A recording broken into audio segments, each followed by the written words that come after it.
So, Assalamualaikum warahmatullahi wabarakatuh. Apple just announced the iPhone 16, the iPhone 15, and there's a lot we need to talk about the latest iPhone coming out next year.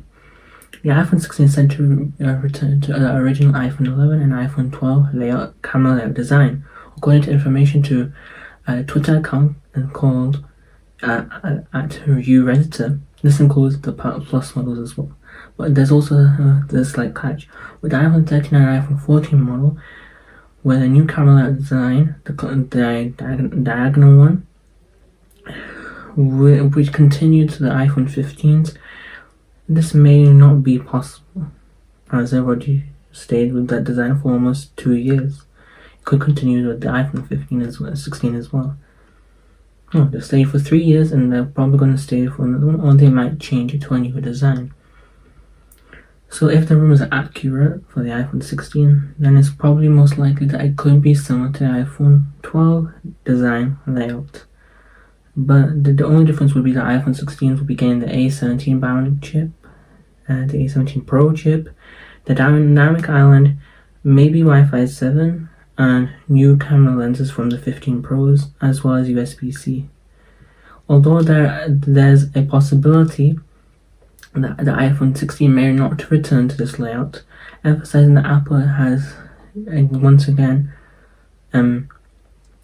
planning to do something else beyond the overall aesthetics of the iPhone. Apple has stated a redesigned rear camera layout with diagonally arranged lenses enables the advanced dual camera system. So there may be a possibility that Apple is still sticking to that camera system. There could be a delay, and that they might stick with the same camera aesthetics as this year's and last year's and the previous model. There's even more news a couple of days before the iPhone 15 was released from Korea that those who want brighter displays and better battery life may want to wait for next year's iPhone. The result will being the MLA display, which is a type of microscopic lens placed on top of the OLED screen and normally found in some smart TVs. They would normally be reflected inside the panel and redirected them to the front to the front of the display. So there are two main advantages over the OLED display without MLA. This has been explained by LG. Not only does the light will face outwards, but it will also mean that you will be getting brighter screens to look at. But it uses the same amount of energy consumption, and it most likely will not affect the battery life.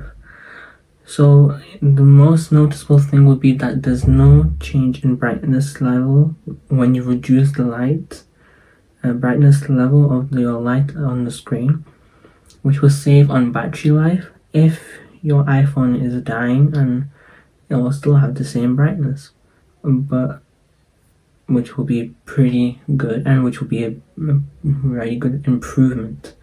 There's also some disadvantages to this for Apple implementing this into the next year's iPhone. Number one will be redirecting the light, which comes with a cost. They're reducing the viewable angles of the screen, and this may not be a problem if you're just surfing the web, playing video games. The only problem will be if you're watching movies on your phone with someone else. The one thing they could do is that they could have it as like an always on display feature on the 15 Pros. You can turn it on and turn it off whether you want to or when you not want to have it. They could have a similar feature.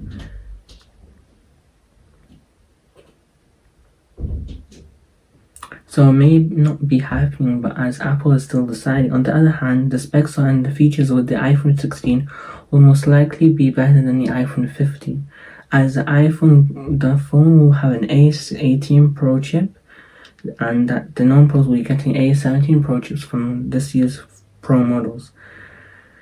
A report from 9to5Mac has stated that their unrelated suppliers speculated by Min Chi Kuo Apple will use Sony's new stacked CMOS image sensor technology. In the Pro models next year, which could mean that the night shot photo would be greatly increased in quality, as this increases the low light sensitivity.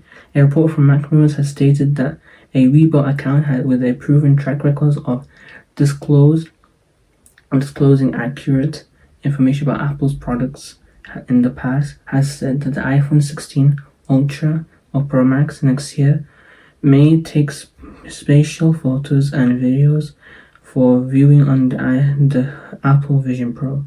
But we've already seen that it's able now on the 15 Pros until the Vision Pro comes out. This may be for the baseline as well. Over the years, Apple has worked constantly on its wireless chips. The CEO of Qualcomm expects that Apple will be soon starting to use their own 5G modem chips in their 2024 iPhone models.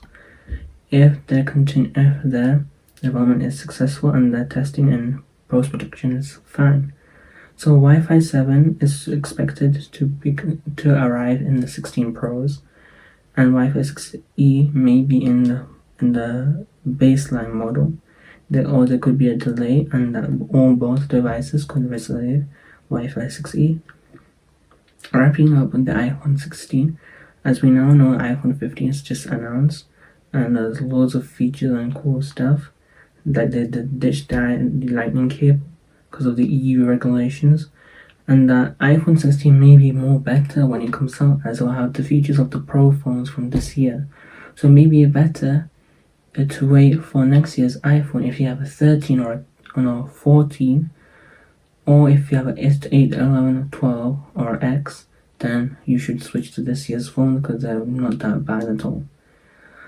You should subscribe to the channel and leave a like as well. Comment down below in the comment section what you think, and I'll see you in the next one. Assalamu alaikum wa rahmatullahi wa barakatuh.